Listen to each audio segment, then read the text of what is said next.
ఈ ప్రాముఖ్యమైన సమయంలో క్రైస్తవ బిడ్డలందరికీ కూడా దేవుడు ఇచ్చినటువంటి ఒక అద్భుతమైనటువంటి వాగ్దానం. ఎంత గొప్ప వాగ్దానం అంటే, వాగ్దానము చాలా అద్భుతమైన వాగ్దానం. కానీ దాన్ని నెరవేర్చుకునే స్థితిలో ఈరోజు చాలా తక్కువ మంది ఉంటారు. వాగ్దానం అయితే అంత గొప్ప వాగ్దానం దేవుడు మనకు చేశాడు. కానీ దాన్ని నెరవేర్చుకునే స్థితిలో ఫెయిల్ అవుతూ ఉంటారు. దాన్ని నెరవేర్చే స్థాయిలో బిడ్డలు ఫెయిల్ అవుతూ ఉంటారు. ఈరోజు ఆ వాగ్దానం గురించిన మాటలేంటో మనము వినడానికి సిద్ధపడదాం. చూడండి, తలగా నియమించును గాని తోకగా నియమింపడు. మీరు వినే ఉంటారు చాలాసార్లు. తల, తోక 2 మాటలు. ద్వితీయోపదేశకాండము 28వ అధ్యాయం. దేవుడు ద్వితీయోపదేశకాండం 28వ అధ్యాయంలో ఇశ్రాయేలుకి వాగ్దానాలు చేశారు. అవన్నీ కూడా భౌతిక సంబంధమైన వాగ్దానాలు లేదా భౌతిక సంబంధమైన ఆశీర్వాదాలు అంటాడు అక్కడ. ఇప్పుడు ఈ ద్వితీయోపదేశకాండం 28వ అధ్యాయం అంతా కూడా ఆశీర్వాదాలు ఉంటాయి, శాపాలు ఉంటాయి. మీరు 28వ అధ్యాయం చాలాసార్లు చదువుంటారు. అయితే ఈ 28వ అధ్యాయం చాలా పెద్ద అధ్యాయం. 28వ అధ్యాయంలో 14 వరకు కూడా ఆశీర్వాదాలు ఉంటాయి. 28వ అధ్యాయం ద్వితీయోపదేశకాండం 1 నుండి 14 వచనాలు ఆశీర్వాదాలు ఉంటాయి. 15 నుండి చివరికి చూడండి 68 శాపములు ఉంటాయి. అంటే దేవుడు ఇశ్రాయేలు జీవితంలో నా మాట వింటే ఆశీర్వాదాలు అన్నాడు, మాట వినకపోతే శాపం అన్నాడు. అది మొత్తం 28వ అధ్యాయంలో రాయబడ్డాయి. ఇవి భౌతికమైన ఆశీర్వాదాలు, శాపాలు కేవలము ఇశ్రాయేలుకు మాత్రమే, వాళ్ళకి మాత్రమే. అయితే ఈరోజు మనకిచ్చిన ఆశీర్వాదం వేరు. ఎందుకంటే మనకిచ్చిన ఆశీర్వాదం భౌతికమైనది కాదు, ఆత్మ సంబంధమైనది అని ఎఫెసీ పత్రిక 1వ అధ్యాయం 3వ వచనంలో ఉంటుంది. క్రీస్తునందు మనందరికీ ఏ ఆశీర్వాదాలు ఇచ్చాడు దేవుడు? క్రీస్తునందు ఆత్మ సంబంధమైన ప్రతి ఆశీర్వాదము దేవుడు మనకిచ్చాడు. అయితే భౌతికంగా కూడా దేవుడు నియమిస్తాడా? భౌతికంగా దేవుడు దీవిస్తాడా అంటే దీవిస్తాడు. అయితే ద్వితీయోపదేశకాండం 28:14 చూడండి. అందరూ 14 అందరూ చూడండి. ప్రాముఖ్యంగా ఈరోజు పాఠం యవ్వన బిడ్డల కోసం ప్రాముఖ్యంగా అందరికీ వర్తిస్తుంది. ప్రాముఖ్యంగా యవ్వన జీవితాల్లో చదువుకొని ఒక మంచి భవిష్యత్తు పొందుకునే పిల్లల కోసం అయితే ఈ మాటలు చాలా ఉపయోగపడతాయి. ఈ రోజున్న వ్యక్తులు కూడా చాలా ఉపయోగపడతారు. మనకందరికీ వాళ్ళు మనకు ఒక మాదిరి చూపించారు ముందులో.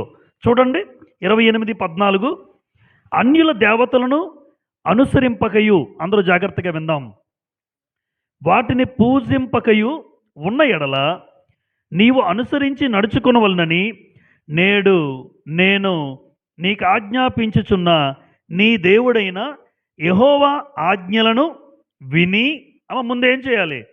విని వాటిని అనుసరించి గైకొనిన ఎడల, వినాలి, అనుసరించి గైకోవాలి. గైకొనిన ఎడల యెహోవా నిన్ను తలగా నియమించును గాని తోకగా నియమింపడు.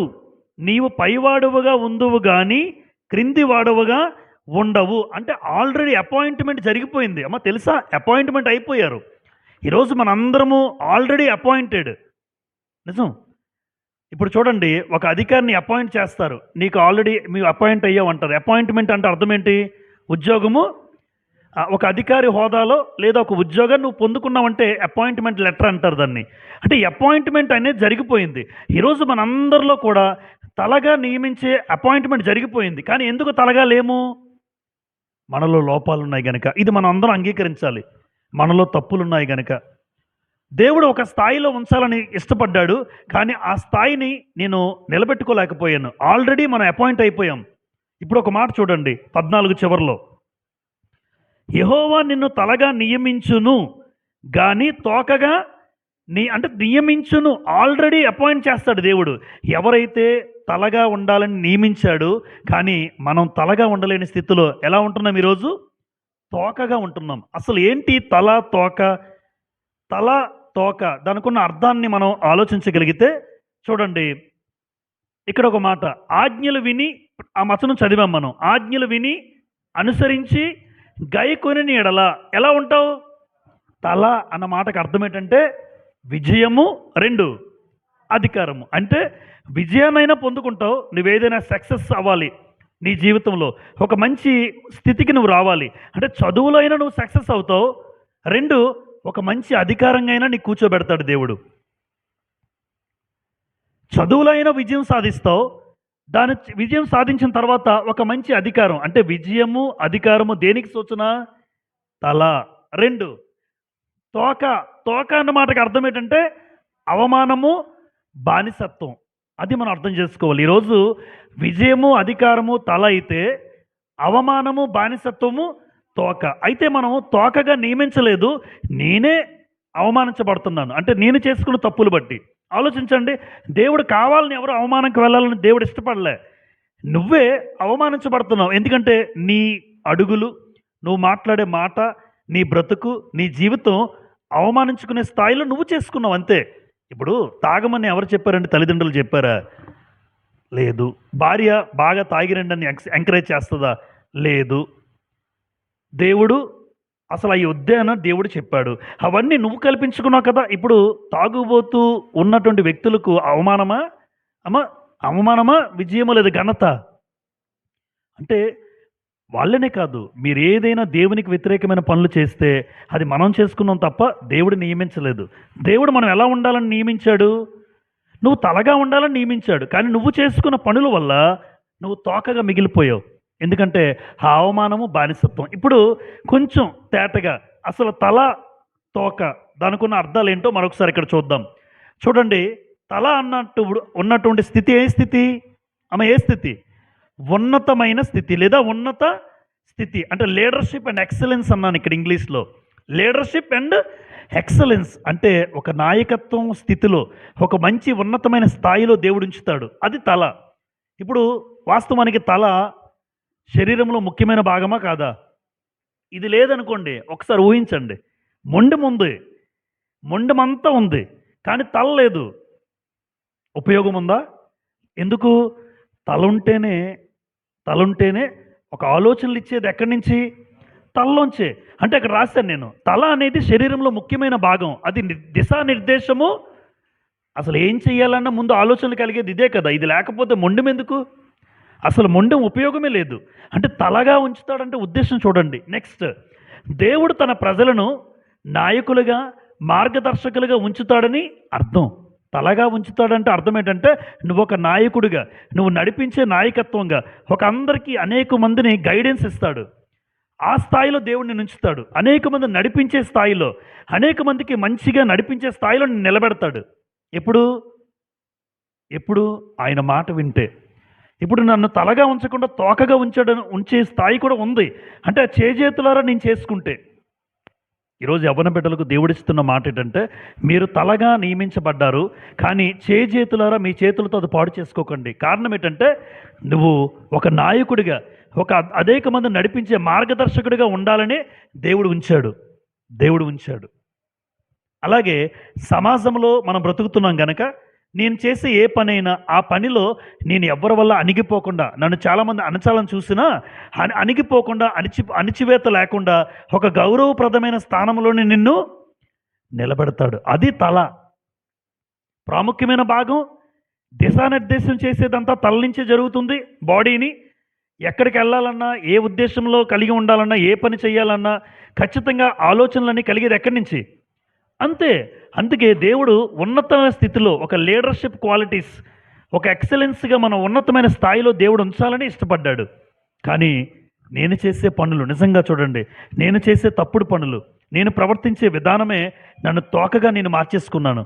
ఒక తోకగా నా స్థితి మారిపోయింది. తలగా ఉంచాల్సిన స్థాయిలో ఉండి తోకగా మారిపోయాను. రెండు ఆశీర్వాదము మరియు ఆధిక్యత. మొబైల్స్ ఎవరో చూడండి. ఆశీర్వాదము మరియు ఆధిక్యత. ఇక్కడ బ్లెస్సింగ్ అండ్ సుపీరియారిటీ అన్నాడు. అంటే తోక దేని సూచిస్తుంది? ఇది ఎక్కడుంటుంది? తోక. ఇది వెనక వైపున ఉండే భాగం. అంటే దీని అర్థం ఏంటి అంటే ఇతరులపై ఆధారపడుతుంటాడు, ప్రతిదానికి ఇతరుల మీద ఆధారపడుతుంటాడు. రెండు, వెనకబడిపోతాడు. ఇంకా వెనకబడిపోవడమే. అంటే తోకగా ఉండడం అంటే వీడు ఎప్పుడు వెనక్కే, ఇంకా లాస్ట్ బెంచెస్, వెనక్కే ఉండిపోతుంటాడు. ఎందులో కూడా ముందుకు వెళ్ళే స్థాయి రాదు. పైగా ఏదైనా చెయ్యాలన్నా ఇతరుల మీద ఆధారపడతాడు. ఇతరుల మీద ఆధారపడే స్థాయిని ఏమంటాడంటే తోక. వాస్తవానికి అందరూ నీ మీద ఆధారపడాలి, కానీ నువ్వే ఇతరుల మీద ఆధారపడే స్థాయికి నువ్వు తెచ్చుకున్నావు. చూసారా? నాన్న 10 రూపాయలు అంటే ఇస్తావా? ఫ్రెండ్కి ఫోన్ చేస్తే ఒక 500 ఉంటే ఇస్తారా? ఒక 200 ఉంటే ఇస్తారా? అంటే ఈ స్థాయి ఏంటి? ఒకరికి పెట్టే స్థాయిలోంచి అడుక్కునే స్థాయికి వచ్చేసాం. అదొకటే కాదు, అనేక మందిని నువ్వు నడిపించే స్థాయిలో నువ్వు కోల్పోయావు. తలగా ఉండే స్థాయి నుంచి ఇతరుల మీద ప్రతిదానికి ఆధారపడుతుంటాడు, ఇతరుల మీద. అది తోక. అందుకే వెనక వైపున ఉండడం అంటే అర్థమేంటి? వెనక వైపే ఉంటుంది. వెనక వైపు ఉండడం అంటే అర్థం ఏంటంటే, ఇప్పుడు తోక అంతా కూడా దేని మీద ఆధారపడి ఉండాలి? దేనికైనా తల ఎక్కడికి నడిపిస్తే తోక అలా వెళ్ళిపోతుంటుంది అంతే. తల నడిపించే విధానం, తోకేమో దాని మీద ఆధారపడే విధానం. దీన్ని బట్టి మనం అర్థం చేసుకోవాల్సింది ఏంటంటే, నేను ఒక నాయకుడిగా, ఒక మార్గనిర్దేశకుడిగా, ఒక దిశానిర్దేశం చేసేవాడిగా, ఒక ఉన్నతమైన స్థాయిలో దేవుడు నన్ను అపాయింట్ చేశాడు. కానీ నా చేజేతులారా దేవుని మాట వినకుండా నా ఇష్టానుసారంగా బ్రతికి ఆయనేమో తలగా ఉంచుతాడు. ఒక విజయం, ఒక అధికారం ఇవ్వాలని దేవుడి ఉద్దేశం. కానీ నువ్వే అవమానించబడే స్థాయికి నువ్వే నిన్ను తగ్గించుకొని ఇతరుల మీద ఆధారపడుతూ కనీసం నీ మాట కూడా విలువలేని స్థాయిలో నువ్వే చేసుకుంటావు. అది తోక. కానీ దేవుడు ఎలా నియమించలేదు మనల్ని అన్నాడు పాఠంలో? తోకగా. అంటే నువ్వు ఒక అల్పుడుగా, ఒక బానిసరిగా ఉండడానికి దేవుడు ఇష్టపడలే. ఇక్కడ ఒక మాట రాశాను, he will make you the head not the tile అన్నాను. హీ విల్ మేక్ యూ అంటే ఎవరు? God will make you the head not the tile. God నిన్ను తలగా ఉంచాలని ఇష్టపడ్డాడు, ఒక హెడ్గా ఉండాలి. అంతేగాని నిన్ను తోకగా, ఎక్కడో విలువలేని వాడిగా, ఎందుకు పనికిరాని వాడిగా, ఒక అల్పుడిగా మిగిలిపోవడానికి దేవుడైతే ఇష్టపడలే. కానీ ఈరోజు మనుషులుగా మనమే చేసుకుందాం. కాదంటారా? ఆలోచించండి ఒకసారి. నన్నెప్పుడు తలగా ఉంచాలని ఇష్టపడ్డాడు, కానీ నేనే తోక అయిపోయాను, వెనకబడిపోయాను, అల్పుడిగా మిగిలిపోయాను. నా పనులు బట్టి, నా చేతలు బట్టి, నా కార్యాలను బట్టి, నా జీవితాన్ని బట్టి, నా జీవన శైలిని బట్టి, నా బ్రతుకును బట్టి నేనే తోకగా మిగిలిపోయాను. ఆయనైతే నిజంగా మనస్ఫూర్తిగా తలగానే నియమించాడు, కానీ మనమే చేజేతులారా చేసుకున్నాం. కనుక దేవుడు ఈ స్థితి మనకిస్తూ ఉన్నాడు. అయితే తల అయినా తోకైనా ఏది పొందుకోవాలన్నా అది షరతులతో కూడిన వాగ్దానం అన్నాడు. అమ్మ షరతు ఉంది. ఏంటా షరతు? చదివాం మనం. ఆజ్ఞలు విని అనుసరించి గైకొనిన ఎడల. విని అనుసరించి గైకొనిన ఎడల అంటే ఇది ఒక షరతు. ఇది పాటిస్తేనే నీవు తల అయినా ఉంటావు, లేదంటే తోకైనా ఉంటావు. అంటే పాటిస్తే తలగా ఉంటావు, పాటించకపోతే తోకగా ఉంటావు. పాటిస్తే నాయకుడిగా, పాటిస్తే మార్గనిర్దేశకుడిగా అనేక మంది నడిపించే స్థాయిలో నువ్వు ఉంటావు. పాటించలేదనుకోండి, ఎక్కడో వెనకబడిపోయి ఎవరి మీద ఆధారపడదామా, నా జీవితం ఎవరి మీద బ్రతకాలా అన్న ఆలోచనతో యవ్వనస్తులు మిగిలిపోతున్నారు ఈ రోజున. అనేక మందికి ఉన్నతమైన స్థాయిలో నడిపించగలిగే సామర్థ్యం కలిగే యవ్వనస్తులు ఎందుకు ఈరోజు పనికిరాని యవ్వనస్తులుగా మిగిలిపోతున్నారంటే, ఖచ్చితంగా దేవుని మాటలు పక్కన పెట్టి దేవుని ఆజ్ఞలు వినకుండా తన ఇష్టానుసారంగా బ్రతకడం. అంతే. ఇప్పుడు షరతులతో కూడిన వాగ్దానం, కండిషన్ ఫర్ ద ప్రామిస్. ఏంట కండిషన్? ప్రామిస్ ఏంటి అంటే షరతు 2, విధేయత. ఇందులో ఏం కనబడుతున్నాయి? ఆజ్ఞలు విని గైకో. అందులో 2 కనబడుతున్నాయి. ఒకటేమో విధేయత, 2 స్థిరత్వం.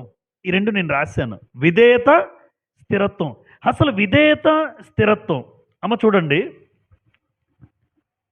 విధేయత చూపించేవాడు ఖచ్చితంగా విజయాన్ని సాధిస్తాడు. గ్రంథంలో అనేక రెఫరెన్సెస్ ఉన్నాయి. విధేయత చూపించిన పరిస్థితుల్లో ఎప్పుడు కూడా నీకు విజయమే ఖచ్చితంగా నీ జీవితంలో. అబ్రహాం మొదలుకొని, నోవాహు మొదలుకొని ఎవరైతే దేవుని మాటలకు విధేయత చూపించారో వాళ్ళ జీవితంలో విజయాన్ని సాధించారు. ఇప్పుడు ఆ విధేయత ఆజ్ఞలు వింటూ మన జీవితాలు నడిపించుకోవాలి. సామెతల గ్రంథం 13వ అధ్యాయం 13వ వచనం. సామెతల గ్రంథం 13:13 చూడండి. సామెతలు 13:13. ఆజ్ఞను తిరస్కరించువాడు అందువలన శిక్ష నొందును, ఆజ్ఞ విషయమై భయభక్తులు గలవాడు లాభము పొందును. చూసారా? 2 మాటలు. ఆజ్ఞను తిరస్కరించేవాడు శిక్ష, ఆజ్ఞ విషయమై భయభక్తులు కలిగిన వాడు లాభం అన్నాడు. అంటే ఆజ్ఞ వింటే లాభం, ఆజ్ఞ తిరస్కరిస్తే శాపం. యవ్వన జీవితాలు నిజంగా యవ్వన బిడ్డలు దేవుని మాటలకు లోబడి ఆయన మాటలు విని అనుసరిస్తే, నిజంగా ఆయన మాటలకు నువ్వు విధేయత చూపిస్తే నీ జీవితం చాలా అద్భుతంగా ఉంటుంది. కానీ ఈరోజు తల్లిదండ్రులు కన్ను గుప్పేవాళ్ళు చాలా ఉన్నారు. తల్లిదండ్రుల కన్ను గప్పేవాళ్ళు. తల్లిదండ్రులకు తెలియకుండా రహస్యమైన పనులు చేసేవాడు తోకగా ఉండడమ్మా అంతే. తల్లిదండ్రులకు తెలియకుండా నిజంగా చెప్తున్నాను, ఎంతోమంది యవ్వన జనాంగం తల్లిదండ్రులకు తెలియకుండా రహస్యమైన పాపాలు చేయడం వల్ల ఈరోజు తోకలుగానే మిగిలిపోతున్నారు, తలగా ఉండరు. వాళ్ళు ఉండాలన్నా అవ్వదు. ఎందుకంటే ఎక్కడ విధేయత చూపిస్తున్నారు? తల్లిదండ్రుల దగ్గర మాత్రం చాలా బాగా ఉంటారు. ఆస్కార్ అవార్డులు ఇవ్వచ్చు. ఆస్కార్ అవార్డులు తల్లిదండ్రుల దగ్గర సంఘంలో ఉంటారు, కానీ సమాజంలో ఉంటున్నారా అనేది ఆలోచన. సమాజంలో ఉంటున్నారా లేదా ఎవరికి తెలుసు? అందుకే వాళ్ళు ఉండట్లేదు కాబట్టి తోకలుగా ఉంటున్నారు, వాళ్ళు విలువ లేని వారిగా మిగిలిపోతున్నారు. అక్కడ కూడా నిజంగా నువ్వు ఉంటే తలగానే నియమిస్తాడు దేవుడు. ఈరోజు మన చిన్న బిడ్డలు యవ్వన కాలంలో ఉన్నారు. భవిష్యత్తులో మీరు ఒక తలగా ఉండాలి అంటే తల్లిదండ్రుల దగ్గర ఉంటారు, వెరీ గుడ్. సంఘంలో ఉంటారు, సమాజంలో స్నేహితుల దగ్గరికి మీరు వెళ్తారు. ఒక రోజున ఎదుగుతున్నారు కనుక స్నేహితులతో ఉండే పరిస్థితులు, అక్కడ కూడా దేవుని పట్ల ఆయన ఆజ్ఞ విషయమై మీరు భయభక్తులు కలిగి ఉంటే నీకు లాభం అన్నాడు. ఆజ్ఞను తిరస్కరిస్తే శిక్ష అన్నాడు. ఈరోజు మనందరము ప్రాముఖ్యంగా ఆ ముగ్గురే కాదు, ప్రతి యవ్వన బిడ్డ తలగానే ఉండాలి, తోకగా ఉండకూడదు. అందుకే షరతు అనేది చాలా ప్రాముఖ్యం, విధేయత అనేది చాలా ప్రాముఖ్యం. అలాగే రెండు స్థిరత్వం. స్థిరత్వం అంటే అర్థం ఏంటి? కుడికి కానీ ఎడమకు కానీ తొలగకుండా ఉండే స్థితిని స్థిరుడు లేదా స్థిరత్వం అంటారు. కుడికి ఎడమకి రెండు పక్కల కూడా కొంతమంది కళ్ళు చూడండి, మీకు ఒక పీత గురించి చెప్పాను. పీత కళ్ళు ఎలా ఉంటే చూసారు ఎప్పుడైనా మీరు? పీత పట్టేప్పుడు తెలుస్తుంది మీకు. అమ్మ అంటున్నాగా కళ్ళు రెండు పక్కల తిప్పుతుంది, ఒకేసారి మొత్తం తిప్పుతుంది అది పీత. ఒకేసారి కళ్ళు 360 డిగ్రీస్లో. మనకి ఏ జీవిని మనం చూడలేం. పీత ఒకేసారి కళ్ళు తిప్పుతుంది, మనం తిప్పగలమేంటి? రెండు అన్నీనా ఇలా తిరగలమేంటి? ఇటు ఉంటే ఇటు, ఇటు ఉంటే ఇటే. కానీ ఒకలాగే ఉంటుంది, కానీ అన్నీ ఒకేసారి చూడగలదు వెనక వైపు కూడా. అది పీతకు ఉంది. కుడికి కానీ ఎడమకి కానీ తొలగకుండా ఉండడమే స్థిరత్వం. అలా విధేయత, స్థిరత్వం ఈ రెండు ఉంటే ఆ వ్యక్తి తన జీవితంలో దేవుడిచ్చిన వాగ్దానం తలగా ఖచ్చితంగా ఉంటాడు. యెహోషువ గ్రంథంలో మోషే గారి తర్వాత నాయకుడిగా వచ్చిన యెహోషువ, దేవుడు ఏమని మాట్లాడారో ఆయనతో చూడండి. 7వ వచనం నిన్న రీసెంట్గా మనం చదివాం. యెహోషువ గ్రంథం 1:7. అయితే నీవు నిబ్బరము కలిగి జాగ్రత్తపడి బహుధైర్యముగా ఉండి నా సేవకుడైన మోషే నీకు ఆజ్ఞాపించిన ధర్మశాస్త్రం అంతటి చొప్పున చేయవలెను. నీవు నడుచు ప్రతి మార్గమున చక్కగా ప్రవర్తించినట్లు నీవు దాని నుండి కుడికి గాని ఎడమకు గాని తొలగకూడదు. యెహోషువకి దేవుడు చెప్తున్న మాట ఏమని చెప్పాడమ్మా? మోషే ఎలా అయితే నా ధర్మశాస్త్రాన్ని పాటించాడో, యెహోషువ నువ్వు ఇశ్రాయేలు నడిపించాలంటే, ఇప్పుడు చూడండి ఇక్కడ ఏమన్నాము? నాయకుడు అంటే తలగా ఉండాలి. ఇప్పుడు యెహోషువ తలగా ఉండాలంటే యెహోషువలో ఏముండాలి? స్థిరత్వం ఉండాలి. కుడికి ఎడమకి తొలగిపోయే పరిస్థితి యెహోషువకు రాకూడదు. ఒకవేళ యెహోషువలో ఉంటే యెహోషువ ఈరోజు నాయకుడిగా ఉండేవాడు కాదు. అంటే దేవుని ఆజ్ఞలు తోచా తప్పకుండా పాటిస్తూ కుడికి కానీ ఎడమకు కానీ తొలగకుండా ఉన్నాడు యెహోషువ. అందుకే అంత గొప్ప నాయకుడిగా పేరు పొందాడు. లక్షల మందికి మార్గనిర్దేశకం చేశాడు. తలగానే నియమించాడు దేవుడు. ఎవరిని? యెహోషువని. ఎందుకు యెహోషువను తలగా నియమించాడు మోషే తర్వాత అంటే, మోషే తర్వాత అంత గొప్పగా దేవుని కోసం దేవుని ఆజ్ఞల ప్రకారం బ్రతికాడు. ఎక్కడ దేవుడు చెప్పినట్లు చేశాడు తప్ప ఎక్కడ తన సొంత నిర్ణయాలు తీసుకోలే. అందుకే దేవుడు అంటున్నాడు, యెహోషువ కుడికి ఎడమకి నువ్వు తొలగిపోకూడదు. తొలగిపోయావా నీ స్థానంలో మరొకరు వస్తారు, నీ స్థానంలో మరొకరిని కూర్చోబెడతాను. అలా అనమాట. ఇప్పుడు యెహోషువ ఒక మంచి నాయకుడిగా ఈరోజు మనం చదువుతున్నామంటే కారణం, యెహోషువ తలగా నియమించబడ్డాడంటే కారణం దేవుని మాటలు ఎక్కడ మేరలేదు. ఈరోజు యవ్వన జనాంగం ఎలా ఉన్నారు మీరు ఆలోచించండి. యవ్వనస్తులు తల్లిదండ్రులకే మర్యాద ఇవ్వట్లేదండి. అక్కడే ఫెయిల్ అవుతున్నాను, నిజంగా చెప్తున్నాను. మనం దేవుని మాటల దగ్గర వరకు రావసరంలే. తల్లిదండ్రుల దగ్గరే నువ్వు ఫెయిల్ అయిపోయావు కాబట్టి నువ్వు తోకే. నిజం, నేను అలాగే అంటాను. తల్లిదండ్రుల దగ్గరే నువ్వు ఫెయిల్ అయిపోయావంటే తోకే. ఇంకా తలగా ఎప్పుడు అవ్వాలి? ఇంట్లోనే ఫెయిల్ అయిపోయాను నేను. ఎలా? ఎఫెసీ పత్రిక 6:2 ప్రకారం నీ తల్లిదండ్రులకు విధేయులయుండుడి, ఇది ధర్మమే. నీ తల్లిదండ్రులని నువ్వు సన్మానించాలి అన్నాడు. దీర్ఘాయుష్మంతులు వగుతావు అన్నాడు. ఇది ఆజ్ఞలో ప్రధానమైన ఆజ్ఞ అన్నాడు. నిజంగా ఎక్కడ ఫెయిల్ అవుతున్నావు? అక్కడ దేవుడు నీ తల్లిదండ్రులను గౌరవించు, సన్మానించు అంటేనే అక్కడే లేదు. తల్లిదండ్రుల మీద ఎదురు తిరుగుతున్నారు. నాన్న పిల్లలారా, యవనస్తులారా, మీరు గనక తల్లిదండ్రుల మీద తిరగబడితే 10th క్లాస్ అయ్యుండొచ్చు ఈ రోజున. చెప్పాను కదా, ఒక అమ్మాయి వాళ్ళ అమ్మను పని మనిషి అని చెప్పుకొని ఆవిడ ఎంఎస్సీ చేసిందంట. చెప్పాను మీకు. ఎంఎస్సీ చేస్తే తల్లిదండ్రులని తల్లి పని చేస్తే పని చేస్తే నిన్ను చదివించింది. నా తండ్రి ఆ పని చేస్తే, కొంతమంది తండ్రి ఇంత నామోషిగా ఆ పని చెప్పుకోవడం కూడా ఇష్టపడ్డా. మా నాన్న తాపి మేస్త్రి, తప్పేముంది? మా అమ్మ పని చేసుకుని చేస్తుంది, పని మనిషే మా అమ్మ. చెప్పుకోలేని స్థాయిలో లోకంలో ఉన్నారు. క్రైస్తవ బిడ్డలు అలా ఉండకూడదు. మా నాన్న ఏదైనా కూలి పని చేసుకుంటాడు. మా నాన్న డ్రైవర్, తప్పేముంది? గౌరవంగా బ్రతుకుతున్నాడు మా నాన్న. మా తల్లిదండ్రులు ఎప్పుడూ సిగ్గుగా ఫీల్ అయ్యే పరిస్థితి మనకు రాకూడదు.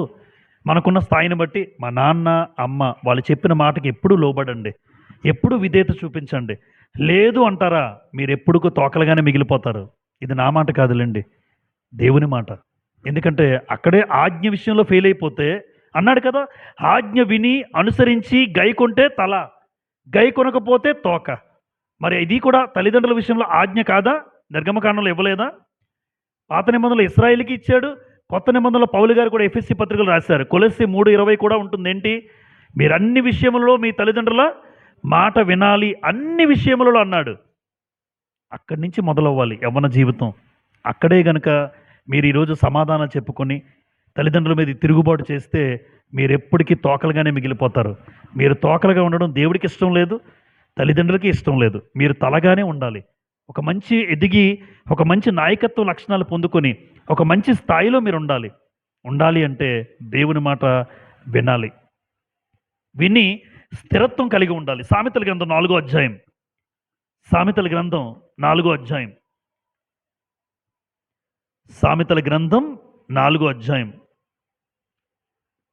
చూడండి ఒక మాట. 25వ వచనం చదువుదాం.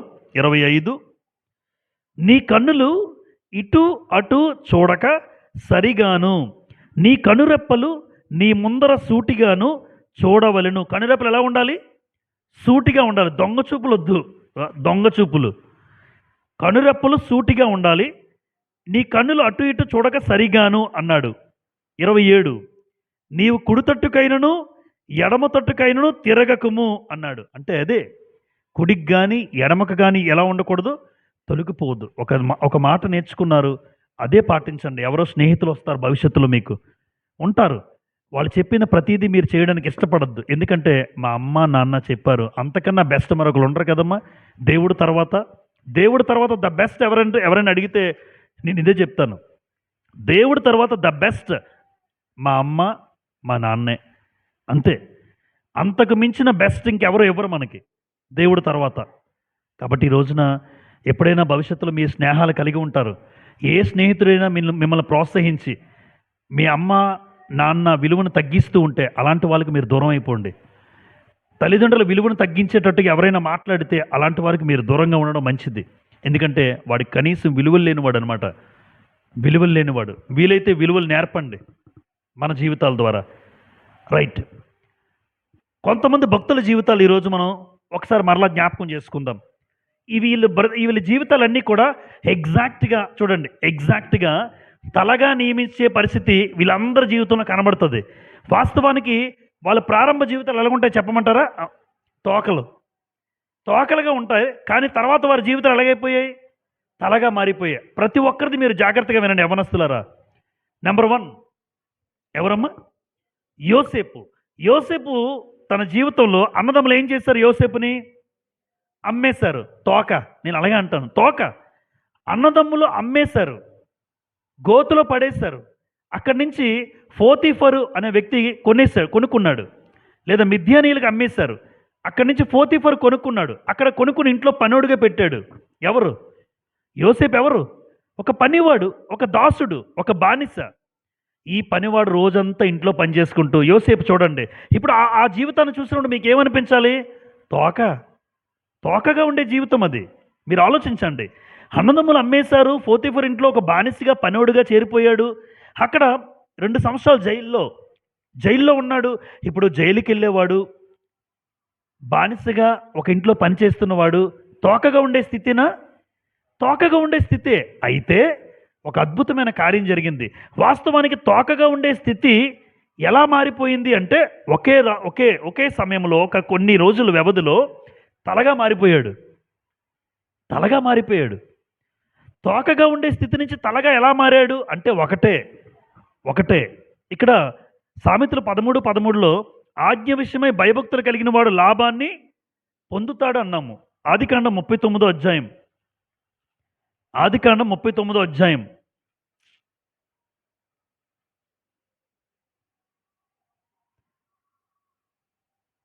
7వ వచనం. అటు తర్వాత అతని యజమానుడి భార్య యోసేపు మీద కన్ను వేసి తనతో శయనించమని చెప్పెను. అయితే అతడు ఒప్పక, నా యజమానుడు తనకు కలిగినదంతయు నా చేతికి అప్పగించను కదా, నా వశమున తన ఇంట్లో ఏమున్నదో అతడు ఎరుగడు. 9. ఈ ఇంట్లో నాకంటే పైవాడు ఎవడూ లేడు. నీవు అతని భార్యమైనందున నిన్ను తప్ప మరి దేనిని నాకు అప్పగింపక ఉండలేదు. కాబట్టి నేనెట్లు ఇంత ఘోరమైన దుష్కార్యము చేసి దేవునికి విరోధముగా పాపము కట్టుకుందునని తన యజమానుని భార్యతో అనెను. బా, ఇదొక్క పాయింట్ అమ్మా. యవ్వన జీవితంలో యోసేపు తోకగా ఉండే స్థితి నుంచి ఎలా మారిపోయాడు? తలగా మారిపోయాడు. చూసారా? ఇప్పుడు ఎవ్వరు లేని స్థితిలో, ఎవరు లేరురా పాపం చేద్దామంటే ఈరోజు చేస్తున్నారో చేయట్లేదో మీరు ఆలోచించండి. యవ్వనస్తులు చేస్తారు. ఎవరు లేని స్థలాలకు వెళ్ళిపోయి సిగరెట్లు తాగుతున్నారు, మందు తాగుతున్నారు. ఇప్పుడు రోడ్డు మీద తాగేస్తున్నారులేండి, ఎందుకంటే స్టేజ్ దారిపోయింది. ఒకప్పుడు ఎక్కడో దొంగతనంగా చివార్లకు వెళ్ళి తాగేవారు, ఇప్పుడు రోడ్డు మీదకి వచ్చింది. అంత చూడండి ఎలాంటి పరిస్థితులకు వచ్చేస్తాం ఈరోజు. ఆ రోజు మందు బాటిల్, నిజంగా చెప్తున్నాను, క్షమించండి, మందు బాటిల్ పట్టుకెళ్తే దాచుకుని పట్టుకెళ్ళేవాడు. ఇప్పుడు మన ముందు ఇలా పట్టుకెళ్తున్నాడు. అంటే చూడండి మా స్థితి ఎలా మారిపోతుందో, మనుషుల స్థాయి. ఈరోజు ఎటువంటి లోకంలో ఉన్నామో ఆలోచించండి. ఒకప్పుడు తాగేవాడు కనబడేవాడు కాదు, భయం ఉండేది. ఇప్పుడు అలాంటిది భయమే లేదు. నిర్దేశగా కూడా ఆ బాటిల్ పట్టుకొని మన కళ్ళ ముందే వెళ్ళిపోతున్నాడు. అంటే అంత ఆలోచనగా వచ్చేసాడు ఈరోజు మనుషులు.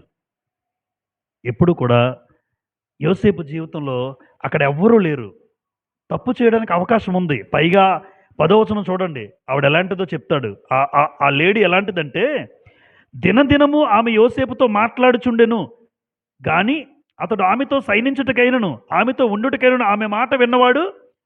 ఎందుకు? దేవుడి మాట విన్నోడు ఆవిడెవరో రమ్మందని వెళ్ళిపోతాడేంటి?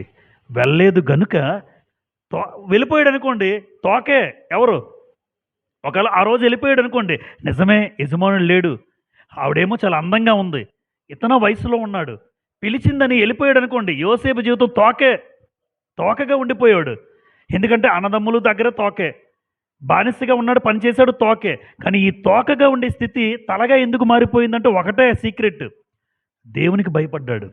ఆజ్ఞ విషయమై భయభక్తులు కలిగిన వాడు లాభాన్ని పొందుకుంటాడు. అంటే యవ్వన జీవితం మిమ్మల్ని ఎవరైనా మీ స్నేహితులు ప్రేరేపిస్తున్నప్పుడు, అరే తప్పుడు చేద్దాంరా జీవన్, అక్కడికి వెళ్దాంరా, మీ నాన్న అమ్మకి చెప్పకు, ఎక్కడికి వెళ్దాం, అక్కడికి వెళ్దాం, భవిష్యత్తులో మీకు ఇంకా చదువు ఉంది, భవిష్యత్తులో మీరు స్థాయికి వెళ్ళాలి, మంచి చదువులకు వెళ్తారు. వెళ్ళేటప్పుడైనా ఈ మాటలు జ్ఞాపకం చేసుకోనండి. మీరు ఏ స్నేహితుల దగ్గర ఉన్నా, ఒకవేళ భవిష్యత్తులో ఏ స్నేహితులతో మీరు తిరుగుతున్నా రికార్డ్ అవుతుంది, మీరు ఎప్పుడైనా ఈ మాటలు వింటారు. ఏ స్నేహితుల దగ్గరికి వెళ్ళినా, మీరు భవిష్యత్తులో డిగ్రీలు చదివినా, ఇంజనీరింగ్లు చదివినా, ఒకటి మాత్రం వాస్తవం, ఎక్కడ స్నేహితుల దగ్గర ఉన్నా మీ జీవితంలో పాపం లేకుండా ఉండండి, పాపం చేయకుండా ఉండండి. చూసారా, నా అన్న వాళ్ళు ఎవరూ లేకపోయినా తను దేవుడంటే భయపడ్డాడు, అందుకే తలగా ఉంచడానికి దేవుడు ఇష్టపడ్డాడు. ఈరోజు ఆ సమయాన్ని చూసుకుని తప్పు చేసేవాళ్ళు ఉన్నారు తప్ప తప్పు చేయకుండా ఉండేవాళ్ళు ఎంతమంది ఉన్నారు చెప్పండి? అందుకే తోకలుగానే మిగిలిపోతున్నారు, తలగా ఉండట్లేదు మనం. అంటే ఇప్పుడు ఎవరు తప్పు అంటారమ్మా? దేవుడిదా? మందే. చేజేతులారా నన్ను తలగా నియమించే స్థాయి నుంచి నేనే నా స్థాయిని పోగొట్టుకుని తోకనైపోయాను, అంతే. కానీ దేవునికి భయపడ్డాడు. అందుకే ఒకప్పుడు తన జీవితంలో అన్నదమ్ముల దగ్గర కానీ పోతీఫర్ ఇంట్లో కానీ పనిచేసినప్పుడు తోకగా ఉన్నాడు. కానీ తలగా ఉండే స్థితికి దేన్ని బట్టి? విధేయతను. ఎందుకు విధేయతను చెప్తున్నాను? దేవుడి దృష్టిలో పాపం చేయకూడదు అని దినదినము ఆమె మాట్లాడుతుందట. ఒకరోజు కాకపోతే రెండో రోజు వచ్చేస్తుంది కిటికీ దగ్గరికి, మరలా పిలుస్తుంది దూరం నుంచి, ఒకరోజు కాకపోతే రెండో రోజు పడిపోతాం మనం. రెండో రోజు బాగానే స్ట్రాంగ్గా మూడో రోజు పడిపోతాం. ఎందుకంటే రోజు పిలుస్తుంది వచ్చి, రోజు పిలుస్తూ ఉంటే తప్పు చేయాలని ఉంటుంది ఎవరికైనా. మా ఆయన లేడు, వస్తారా? మా ఆయన లేడు, రోజు అదే. అక్కడ మాట రాయలేదు కానీ ఇదే మాట, అంతే అంతే. ఎందుకంటే రోజు మాట్లాడుతుందంటే ఎప్పుడు మాట్లాడుతుంది?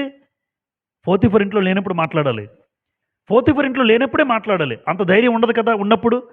అంటే రోజు వస్తుంది మాట్లాడుతుంది. కానీ ఆమె మాట విన్నవాడు కాడు, దేవుడి మాట విన్నాడు. తోకగా ఉండే స్థితి నుంచి దేవుడు తలగా మార్చేశాడు, ప్రధానమంత్రి అయిపోయాడు. మనకు తెలుసు. ఎప్పుడు మీ జీవితంలో ఎక్కడ ఉన్నా, ఏ స్నేహితులతో ఉన్నా, పాపం అనేది చేయడానికి ఎవరు ప్రేరేపించినా, నేను చెయ్యను, మేము దేవుని నమ్ముకున్నాం అని మీరు అనండి. మిమ్మల్ని తలగా నియమించకపోతే నన్ను అడగండి ఒక రోజున. అలా ఉండట్లేదు కనుక మనం నియమించలేకపోతున్నాడు. నెక్స్ట్ గిద్యోను ఒక న్యాయాధిపతిగా మనకు తెలుసు. కానీ గిద్యోను ప్రారంభ స్థితి ఏంటో తెలుసమ్మా? గిద్యోను చాలా పిరికివాడు. కానీ దేవుడు గిద్యోను, ఒక అల్పుడుగా ఉన్నటువంటి గిద్యోన్ని ఒక పరాక్రమవంతుడిగా దేవుడు మారుస్తాడు. ఒకసారి న్యాయాధిపతుల గ్రంథం 6వ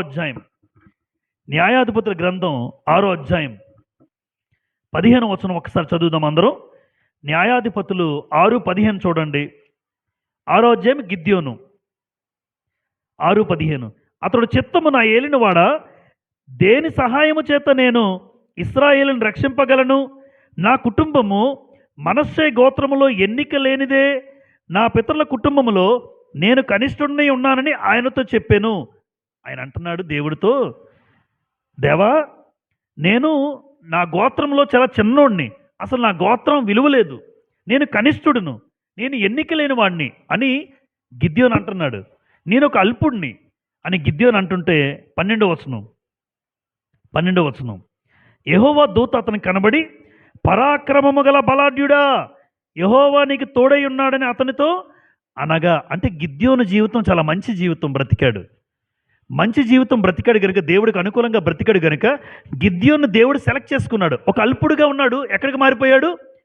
పరాక్రమవంతుడిగా. అమ్మా, ఇశ్రాయేలు మిద్యానీయుల చేత ఇబ్బంది పడుతున్న పరిస్థితుల్లో ఈ మిద్యానీయుల చేతిలోంచి విడిపించిన నాయకుడు ఎవరు? గిద్యోనే. ఎందుకు ఏర్పాటు చేసుకున్నాడు దేవుడు? చాలామంది ఉన్నారు కదా అంటే గిద్యోని యొక్క జీవితం నచ్చింది దేవుడికి. ఆయన అంటున్నాడు, నేను బలహీనుడును, నేను ఎన్నిక లేని వాడిని అంటే, లేదు నువ్వే రావాలి అన్నాడు. అంటే చూసారా, లోకంలో తన స్థాయి తోకగా ఉండే స్థితి. ఎందుకంటే తన చాలా గోత్రంలో చిన్న గోత్రం, కనిష్ఠుడు, ఎన్నిక లేనివాడు, తోకగా ఉండే స్థితి నుంచి దేవుడు తలగా ఉండే స్థితికి మార్చాడు గిద్యోను జీవితం. ఈరోజు ఒక న్యాయాధిపతిగా గిద్యోను కనబడుతున్నాడంటే ఆయన వెనక దేవుని పట్ల ఎంత ఉద్దేశంతో గిద్యోను బ్రతికాడో మీరు చదవండి. తర్వాత అధ్యాయం అంతా కూడా గిద్యోను జీవితం అద్భుతంగా కనబడుతుంది. అందుకే దేవుడు ఆయన ఎన్నుకున్నాడు. నెంబర్ 3, దానియేలు ఎంతమందికి తెలుసు? ఎలా తెలుసు? సింహాల బోను మాత్రమే కదా. సింహాల బోన్లో దానియేలుని వేశారు, దానియేలుని దేవుడు కాపాడాడు. కానీ దానియేలు జీవితం వెనక ఆయన ఒక ఖైదీ, దానియేలు ఒక బానిస. వాస్తవానికి నెబుకద్నెజర్ కాలంలో, క్రీస్తుకు పూర్వం 605-606 కాలంలో ఈ దానియేలు అనేటువంటి వ్యక్తి ఒక బానిసగా ఒక జైల్లోకి తీసుకెళ్ళిపోతాడు. ఒక జైల్లో ఖైదీగా వెళ్తాడు. చూడండి, యెరూషలేము నుంచి పట్టబడి ఎక్కడో బబులోను చెరకు వెళ్ళిపోతాడు. అంటే ఎలా వెళ్ళాడు? ఒక ఖైదీగా వెళ్ళాడు. ఖైదీగా వెళ్ళిన వ్యక్తి ఎలా ఉండాలి? అక్కడ ఖైదీగానే ఉండాలి. కానీ ఖైదీగా ఉండే దానియేలు పాలకుడు అయిపోయాడు, ప్రధానమంత్రి అయిపోయాడు. ఎందుకు అని మీరు అడిగితే మరలా ఇదే. దానియేలు ప్రారంభ స్థితి తోక, దానియేలు ప్రారంభ స్థితి ఒక బానిస, దానియేలు ప్రారంభ స్థితి ఒక ఖైదీ, ఒక చెరలోకి వెళ్ళిపోయాడు. కానీ ఖైదీగా అక్కడికి వెళ్ళాడు. కానీ దానియేలుకు అన్న అలవాటు ముమ్మారు ప్రార్థన చేసుకున్న ప్రార్థనాపరుడు.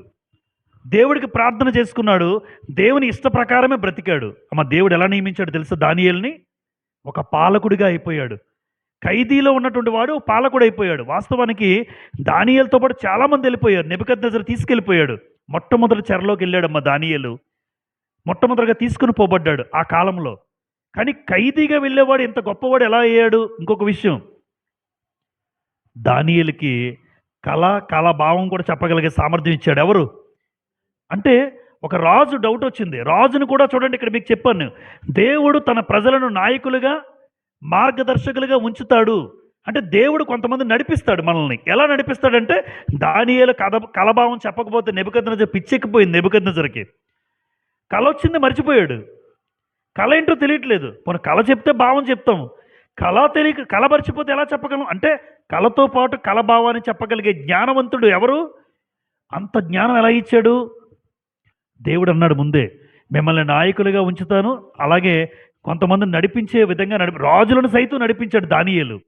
అంత గొప్ప ఆధిక్యత పొందుకున్నాడు. కళ భావాన్ని చెప్పగలిగిన వాడు. రాజులు మారిపోయిన దానియేలు మారలేదటమ్మా. ఇప్పుడు చంద్రబాబు నాయుడు గారు హయాంలో ఉన్నాము, ముఖ్యమంత్రులు ఉన్నారు, ముఖ్యమంత్రిగా ఆయన ఉన్నారు, ఆయన కింద మంత్రులు ఉంటారా? ఉన్నారు. జగన్మోహన్ రెడ్డి గారు వస్తే ఇలా ఉంటారా? ఉంటారమ్మా? ఉండరు, మారిపోతారు. ఎందుకంటే ఆయన ఇష్టం వేరు, ఆయనకున్నటువంటి ఆలోచన మంత్రాంగం వేరు, ఈయన వేరు. కానీ దానియేలు అలా కాదు. నెబుకద్నెజర్ మారిపోయాడు, ఆయన కుమారుడు వచ్చాడు, ఆయన మనవడు వచ్చాడు, పారసీకుల రాజులు వచ్చారు, చాలామంది రాజులు మారిపోయారు. కానీ దానియేలు మాత్రం 6:28, దానియేలు గ్రంథం 6:28 ఒక మాట చదువుదాం. దానియేలు గ్రంథం 6:28. ఈ దానియేలు దర్యావేషు ప్రభుత్వ కాలమందును పారసీకుడు కోరేషు ప్రభుత్వ కాలమందును వర్ధిల్లెను. అంటే బబులోను సామ్రాజ్యం అయిపోయింది, పారసీక సామ్రాజ్యం అయిపోయింది. చూడండి, ఈ సామ్రాజ్యాలు మూడు కాలాల్లో దానియేలు రాజుగా, దానియేలు ఒక ప్రధానమంత్రిగా తన స్థాయిని కొనసాగించాడు. ఒకటేనండి, ఖైదీగా ఉన్నవాడు ప్రధానమంత్రి అవడం ఏంటి? ఖైదీగా ఉన్నవాడు ఒక పరిపాలనను నడిపించడం ఏంటి అంటే, తోకగా ఉండేవాడు తలగా దేవుడు నియమించాడు. ఒకటే ప్రార్థనా జీవితం, దేవుడి మాట వినే జీవితం, దేవుని కోసం బ్రతికే జీవితం. నిజంగా అమ్మ, ఆయన ప్రారంభ జీవితం చూసినప్పుడు రాజుగారి భోజనం తినడానికి కూడా ఇష్టపడలే. కాయధాన్యాలు ఇచ్చేయమన్నాడు. ఎందుకు కాయధాన్యాలు అడిగాడంటే, ఎక్కడ రాజుగారి భోజనంలో అపవిత్రత, ఒక విగ్రహ సంబంధం మీద ఏదైనా కలిసిపోతుందేమో, ఎక్కడ తను అపవిత్రపరచుకోవడం ఉద్దేశించి అపవిత్రపరచుకోకుండా ఆలోచన కలిగి, రాజుగారి భోజనం దయచేసి వద్దండి, మాకు ఆ గింజలు ఇచ్చేయండి, ఒక కాయ ధాన్యాలు ఉన్నాయి కదా అవి ఇచ్చేయండి, అవి తింటాం చాలు, మాకు ఆ భోజనం అవసరం లేదు అంటే పవిత్రత కాపాడుకోవడానికి నిలబడ్డాడు. పవిత్రత కోసం నిలబడ్డాడు. దేవుడు అతను నిలబెట్టాడు దానియేలుని. ఎంత అద్భుతమైన స్థాయి! జైల్లో పెట్టేవాడు జైల్లోనే ఉండాలి. వాస్తవానికి జైల్లో ఉండేవాడు అంతఃపురంలోకి వెళ్ళిపోయి అనేక మంది 127 సంస్థానం నడిపించే నాయకత్వాన్ని పొందుకున్నాడు. ఒకటే, తలగా ఉండేవాడు ఎలా అయ్యాడు? తోకగా ఉండేవాడు ఎలా అయ్యాడు? తలగా మారిపోయాడు. నెక్స్ట్ దావీదు గారు. వారి జీవితాలు చూసినప్పుడు దావీదు గారు కూడా తన జీవితంలో ఎక్కడ ఉండేవాడు? ప్రారంభ స్థితి తోక. ఏ స్థితి? గొర్రెల దొడ్డి. గొర్రెల దొడ్డి అంటే నీచంగా చూస్తాం మనం. గొర్రెల వ్యాపారి లేదా గొర్రెలు కాచుకునే వాడిని ఎలా ఉంటారు? ఒక ఉద్యోగస్తులకు ఉన్నంత విలువ కనబడదు కదా. అఫ్కోర్స్ డబ్బు అనిపించచ్చు ఈ రోజున, కానీ ఆ రోజుల్లో గొర్రెలు కాచుకునేవాడు అంటే విలువ లేనిది. అంటే గొర్రెలు కాసుకునే, ఆఖరికి తండ్రి దగ్గర కూడా దావీదు గారికి అన్నదమ్ముల దగ్గర, అరే ఏంట్రా యుద్ధాన్ని చూడడానికి వచ్చావు అన్నాడు పెద్దన్నయ్య. యుద్ధాన్ని చూడడానికి వచ్చేవిటి, నువ్వు ఎక్కడో అరణ్యంలో గొర్రెలు కాసుకోవు కదా, వెళ్ళు, ఆ గొర్రెలు ఏమవుతాయో అంటాడు. అంటే అన్నదమ్ముల దగ్గర విలువ లేదు, తండ్రి దగ్గర విలువ లేదు, కానీ దేవుని దగ్గర విలువ ఉంది. గొర్రెల దొడ్డిలోంచి దావీదుని ఎక్కడ తీసుకొచ్చాడు? ఆయన ఇశ్రాయేలుకు రాజుగా కూర్చోబెట్టాడు. అంటే ఒక తోకగా ఉండే స్థితి దావీదు ముందు, ఇప్పుడు ఏమైపోయాడు? తలగా మారిపోయాడు. కారణం అపోస్తుల కార్యాలు 13:22. అపోస్తుల కార్యములు 13:22. కారణం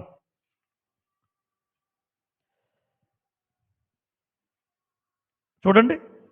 తరువాత అతన్ని తొలగించి దావీదును వారికి రాజుగా ఏర్పరచెను. మరియు ఆయన, నేను యెస్సై కుమారుడైన దావీదును కనుగొంటిని, అతడు నా ఇష్టానుసారుడైన మనుష్యుడు, అతడు నా ఉద్దేశములన్నీ నెరవేర్చునని చెప్పి. అంటే దేవుడికి ఇష్టానుసారుడు ఎవరు? ఎందుకు? దేవుడు ఉద్దేశాలన్నీ ఆయన ఏం చేస్తాడు? అది ఇప్పుడు చూడండి, అందరూ యవనస్తులు, దేవుడు ఏదైతే కోరుతున్నాడో అది మనం చేస్తున్నారా? లేదు. దేవుడు తలంచుకుంది ఒకటి, దేవుడు ఉద్దేశం మీ పట్ల ఒకటి, మీరు ఎలా ఉండాలో దేవుడు కోరుకున్నాడు, కానీ అలా మనం బ్రతకం. కానీ దావీదు గురించి ఏమంటాడంటే దేవుడు, నా ఉద్దేశాలన్నీ నెరవేర్చేవాడు. 41 కీర్తన 8వ వచనం. 40వ కీర్తన 8వ వచనం. కీర్తన గ్రంథం 40వ కీర్తన 8వ వచనం. నా దేవా, నీ చిత్తము నెరవేర్చుట నాకు సంతోషము. అందరూ చూడండి, నీ చిత్తము నెరవేర్చుట నాకు సంతోషం. దావీదు గారు రాశారా? దావీదు కీర్తన. అంటే దేవుడికి ఇష్టము, ఆ ఇష్టాలు నెరవేర్చడం ఎవరికి ఇష్టం? అదేంటి, ఇప్పుడు జీవన్కి అడిగాను అనుకోండి, అంకుల్ నాకంటూ ఇష్టాలు ఉన్నాయంటాడు. అమ్మాయిలు అడిగామనుకోండి, మాకంటూ ఇష్టాలు ఉన్నాయి, ఆ ఇష్టానుసారంగా మేము బ్రతుకుతాం. కానీ దావీదు గారికి అడిగామనుకోండి, దావీదు గారు మీకేంటి ఇష్టం అంటే, నాకంటూ ఇష్టాలు లేవు, దేవుడి ఇష్టమే నా ఇష్టం అంటాడు. ఇది చూడండి ఎలా ఉందో. దేవుడికి ఏది ఇష్టమో అదే నాకు ఇష్టం. ఆహా, అందుకోసమే మీరు తలగా ఉన్నారు. అవును, అలా చెప్తాడు ఆయన. గొర్రెల దొడ్డులోంచి తీసుకొచ్చి ఇశ్రాయేలు మీద రాజుగా సింహాసనం మీద కూర్చోబెట్టాడంటే కారణం ఏంటంటే దేవుడి ఇష్టమే నా ఇష్టం. అలా మార్చుకోండి యవనస్తులారా. నిజం అంటే మీ కష్టాలు ఉండకూడదన్న ఉద్దేశం కాదు. ఇది దేవునికి ఇష్టమా కాదు, ఏదైనా పని చేసేటప్పుడు అలా అనమాట. ఇది దేవునికి ఇష్టమా కాదా అని ఒక్కసారి మీకు మీరు ప్రశ్నించుకోండి. ఒకవేళ దేవునికి ఇష్టం లేదు అన్న సమాధానం వస్తే మానేయండి. మానేస్తే మిమ్మల్ని తలగానే ఉంచుతాడు. ఒక్కసారి ఏ పనైనా చేసే ముందు ఇది దేవునికి ఇష్టమా కాదా, దావీదు గారు అలా చెక్ చేసుకుంటారు. ఎందుకంటే నీ చిత్తము నెరవేర్చడం నాకు సంతోషం. నెక్స్ట్, అందరూ అందరూ జెంట్సే కదా, ఎవరు మరి చెప్పాలి కదా, ఉన్నారు కదా వాళ్ళతో పాటు. ఎస్తేరు ఒక సామాన్యురాలు. నిజం, చాలా అతి పేదరాలు, పేద పరిస్థితి. ఎస్తేరు కూడా ఒక బానిస. మరొక విషయం, ఎస్తేరు కూడా బానిసే. దానియేలు ఎలాగైతే బానిసత్వంలోకి వెళ్ళారో బబులోని చెరకి, ఆ చెరకు వెళ్ళిన వారిలో వీళ్ళు కూడా ఉన్నారు. ఎస్తేరు ఉంది, మొర్దెకై ఉన్నాడు. వీళ్ళందరూ బానిస. అంటే బానిసలుగా వెళ్ళారు. ఒక సామాన్యురాలు. ఇప్పుడు సామాన్యురాలు ఏమైపోయింది తెలుసమ్మా? మహారాణి అయి కూర్చుంది. అంటే తోకగా ఉండే స్థితిని దేవుడు ఎలా మార్చాడు వీడికి? ఎందుకు మార్చాడంటే ఎస్తేరులో కొన్ని లక్షణాలు ఉన్నాయి. చదువుతో ఆడబిడ్డలు కదా. ఎస్తేరు గ్రంథం, చివరిగా ఎస్తేరు గ్రంథాన్ని చూద్దాం ఒకసారి. ఎస్తేరు గ్రంథం, ఒక తోకగా ఉండే ఒక సామాన్యురాలు, అతి బీదరాలు ఒక మహారాణిగా ఎలా ఎదిగింది అన్న ఆలోచన ప్రతి ఆడబిడ్డకు ఉండాలి. ఎలా ఎదిగిందో చూడండి. ఎస్తేరు గ్రంథం 2వ అధ్యాయం 7వ వచనం. ముందుగా 2:7. తన పినతండ్రి కుమార్తె అయిన హదస్సా, ఎవరి పేరమ్మా? అను ఎస్తేరు, హదస్సా అని ఎస్తేరు తల్లిదండ్రులు లేనిదై ఉండగా అతడు ఆమెను పెంచుకున్నాను. ఎవరు పెంచుకున్నారు? మొర్దెకై. ఆమె అందమైన రూపం, సుందర ముఖము గలదై ఉండెను. చాలా అందంగా ఉంటుంది ఈవిడ. ఆమె తల్లిదండ్రులు మరణం పొందిన తరువాత మొర్దెకై ఆమెను తన కుమార్తెగా స్వీకరించెను. 10వ వచనం. మొర్దెకై నీ జాతిని నీ వంశమును కనపరచకూడదని ఎస్తేరునకు ఆజ్ఞాపించి ఉండెను గనుక ఆమె తెలుపలేదు. అమ్మ చూడండి, మొర్దెకై ఏం చెప్తే చేస్తుంది. ఎందుకు? పెంచింది ఎవరు? మొర్దెకై. పోషించింది ఎవరు? ఈరోజు ఎస్తేరు ఈ స్థాయిలో ఉండడానికి కారణం ఎవరు? ఆమె ఎవరు అంటే ఆయన మాటకి ఏం చేయాలమ్మా? ఎట్టి పరిస్థితుల్లో మొర్దెకై అయినా అవ్వచ్చు, ఈరోజు తల్లిదండ్రులు అయినా వచ్చు. అందరూ వింటున్నారా యవనస్తులు? మీ తల్లిదండ్రులు ఈరోజు మిమ్మల్ని చదివించడానికి రెక్కల ముక్కలు కష్టపడుతున్నారు. నేను చూశాను. రెక్కల ముక్కలు కష్టపడి వాళ్ళు వచ్చినటువంటి రూపాయి పోగు చేసుకుని ఈరోజు మీకు బట్టలు కొంటున్నారు, మీ అవసరతలు తీరుస్తున్నారు. ప్రైవేట్ స్కూల్స్ అయితే వారి ఫీజులు కట్టడానికి చెమటోడుస్తున్నారు. మీకు ఒక వీడియో చెప్పినట్టున్నాను, మీకు గుర్తుందమ్మా? చైనాలో చెప్పానా? చూశారు కదా మీరు. వాళ్ళ పిల్లలకట్ట వీడియోస్ చూపించారు. పిల్లలకి వాళ్ళ నాన్న గనుల్లో పనిచేస్తుంటాడు. ఇటు ఎంత కష్టపడుతుండ మా నాన్న అని తెలిసి, ఎందుకంటే వాళ్ళేమో ఏసీ రూముల్లో ఉన్నారు, బాగా ఫ్యాన్లు వేసుకుని వాళ్ళు బాగానే ఉన్నారు. మీ నాన్న అక్కడ కష్టపడితేనే ఈరోజు మీరు ఇలా ఈ స్థాయిలో మీరు ఇక్కడ చదువుకుంటున్నారు అని చూపిస్తే కళ్ళంట నీళ్ళు పెట్టుకున్నారట పిల్లలు. నిజంగా అలా తెలియాలి తల్లిదండ్రుల కష్టం. ఎస్తేరు నిజంగా తన జీవితంలో మొర్దెకైకి అన్ని విషయాలు తల దించేసుకుంది. నువ్వు ఒక నాన్నగా నన్ను పెంచావు, పోషించావు, ఈ స్థాయిలో నేను ఉండడానికి కారణం నువ్వే. తర్వాత 2వ అధ్యాయం 15వ వచనం. మొర్దెకై తన కుమార్తెగా స్వీకరించుకున్న తన పినతండ్రి అయిన అబీహాయిలు కుమార్తెగా ఎస్తేరు రాజునొద్దకు వెలుటకు వంతు వచ్చినప్పుడు స్త్రీలను కాయి రాజు యొక్క షండుడైన హేగే నిర్ణయముంచిన అలంకారము కాక ఆమె మరి ఏమియు నేనేమంటానంటే ఇక్కడ ఒక వ్యక్తి యొక్క అలంకారాన్ని ఆమె అనుకుంది, నువ్వేది చేస్తే చెయ్యి అలాగే వెళ్ళిపోతాను అన్నది. ఈరోజు అమ్మ నాన్న అమ్మ ఏది నిర్ణయిస్తే అదే తీసుకోండి, అదొద్దు ఇదొద్దు అనకండి. ఎందుకంటే మీరు లోకంలోకి వెళ్తారు, మీకు ఏది మంచిదో ఏది చెడ్డదో వాళ్ళకన్నా మీకు తెలియదు. వాళ్ళకన్నా మీకు తెలియదు. అరే ఇలాగెళ్ళరా అంటాడు నాన్న. నాన్న నాకు నువ్వు స్టైల్ చెప్పక నాన్న అనకూడదు. నాన్న అవి చూసే వచ్చాడు బయటికి, నిన్ను దాటే వెళ్ళాడు నాన్న. ఏది మంచిదో ఏది చెడ్డదో ఆయనకన్నా నాకేమీ తెలియదు అని మీరు అనుకోవాలి. అందుకే అమ్మ ఏం చెప్తే ఆ నిర్ణయానికి నేను కట్టుబడి ఉంటాను. ఇంక్లూడింగ్ డ్రెస్లో కూడా, డ్రెస్ సెన్స్ కూడా అమ్మ చెప్పిన ప్రకారమే నేను చేసుకుంటాను అన్న రీతిలో మీరు ఉండాలి. యవ్వన బిడ్డలు లోకంలో నుంచి నేను చెప్పను, వాళ్ళు ఎలా ఉన్నా వాళ్ళ ఇష్టం. కానీ ఈరోజు సంఘంలోకి వచ్చిన యవ్వన బిడ్డలు ఇక్కడ ఎస్తేర్ ఏం చూపిస్తుందంటే, హేగే అని ఒక వ్యక్తి ఉన్నాడు, ఆయన నిర్ణయించిన అలంకారం కాక ఆమె ఏమీయు నువ్వు ఎలా చేస్తే అలా చెయ్యు, అలాగే వెళ్తాను, ఎందుకంటే నాకన్నా మీకు తెలుసు. అలా మీరు ఇవ్వాలి తల్లిదండ్రులకు అవకాశం. వివాహాల విషయంలో కూడా ఏం చేయాలమ్మా, వివాహాలు కూడా నాకన్నా మీరే చేయగలరు, అంతే కదమ్మా. ఇస్సాకు 40 సంవత్సరాలకి పెళ్ళయిందని చెప్పని, అంతకీ ఇప్పుడు 40కి ఎవరు ఉంటారేంటి? నిజంగా ఎప్పుడు ఆడి వెళ్ళిపోతారు బయటికి, లేదా వెళ్ళిపోతారు బయటికి. 40 వరకు ఉంటే మా నాన్న చేసినంత వరకు వెయిట్ చేశాడు ఇస్సాకు. అందుకే ఇస్సాకు తలగానే ఉన్నాడు, ఈ రోజున తలగానే ఉంటాడు, తల్లిదండ్రులు కట్టుబడి. ఎందుకంటే అన్నీ బెస్ట్ ఇస్తున్న తల్లిదండ్రులు ఎప్పుడు వివాహం విషయంలో కూడా నీకు బెస్టే ఇస్తారు ఖచ్చితంగా. నువ్వు దాన్ని నిలబెట్టుకుంటేను, లేదు అంటే తోక జీవితమే. ఇక్కడ ఒక మాట ఆశ్చర్యకరంగా అనిపిస్తుంది. ఇక్కడ చూడండి 17వ వచనం, 2:17. స్త్రీలందరికంటే రాజు ఎస్తేరును ప్రేమించెను, కన్యకలందరికంటే ఆమె అతని వల్ల దయాదాక్షణ్యములు పొందెను. అతడు రాజ్య కిరీటము ఆమె తల మీద,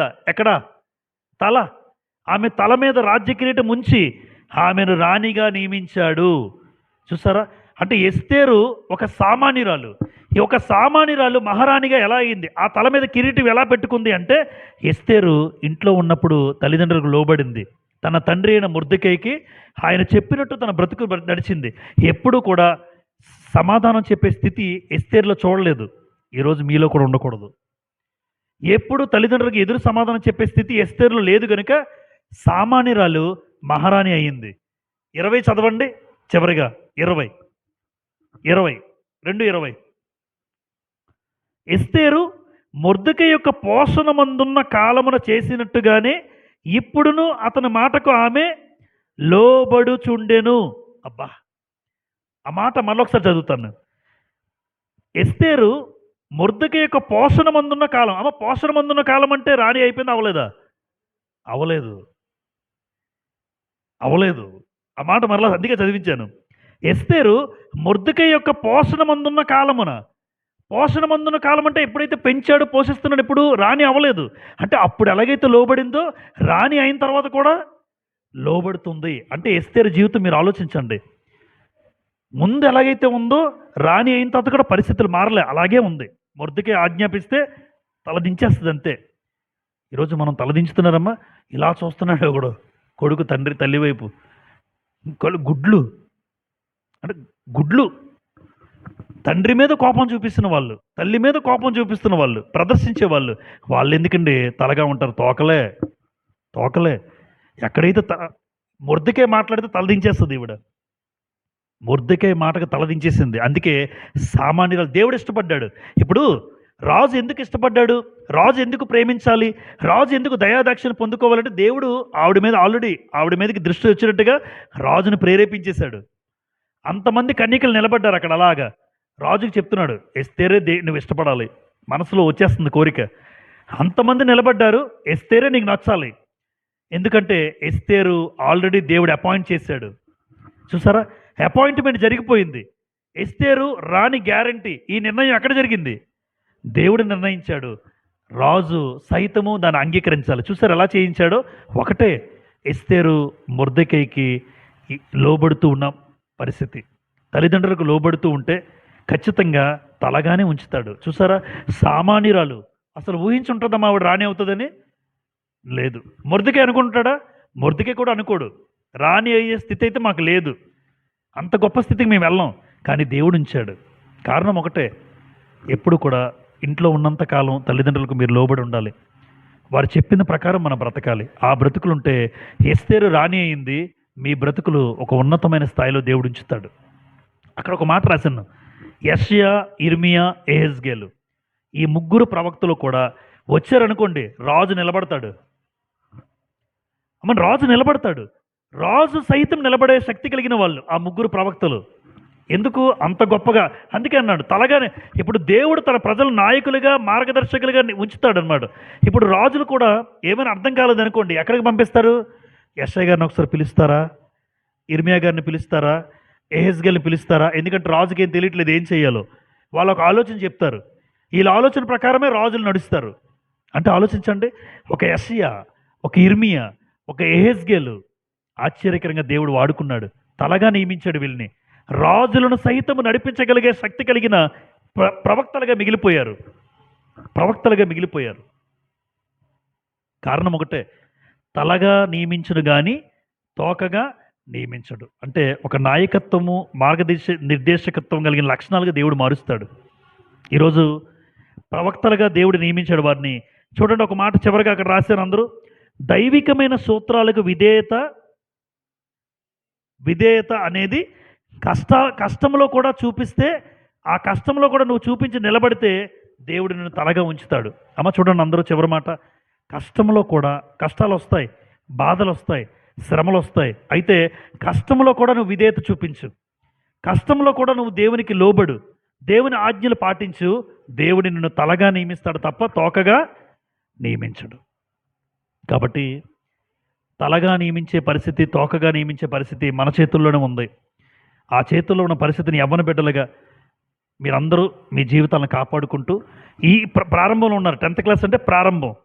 ఈ స్థితే కాదు, రాబోయే అనేక స్థితుల్లో మీరు అవి పొందుకుని సాధించి ఒక ఉన్నతమైన ఉద్యోగంలో నిలబడిన తర్వాత కూడా ఎప్పుడు ఆ స్థాయిని పొందుకోవడానికి ఈ భూమి మీద దేవుని మాటలు ముందుగా చదవండి, వినండి, తల్లిదండ్రులకు లోబడండి, దేవుని చిత్తానుసారంగా బ్రతకాలి. ఓపికతో మీ అందరికీ హృదయపూర్వకమైన వందనము చెల్లిస్తూ ఈ మాటలు ముగిస్తూ ఉన్నాను.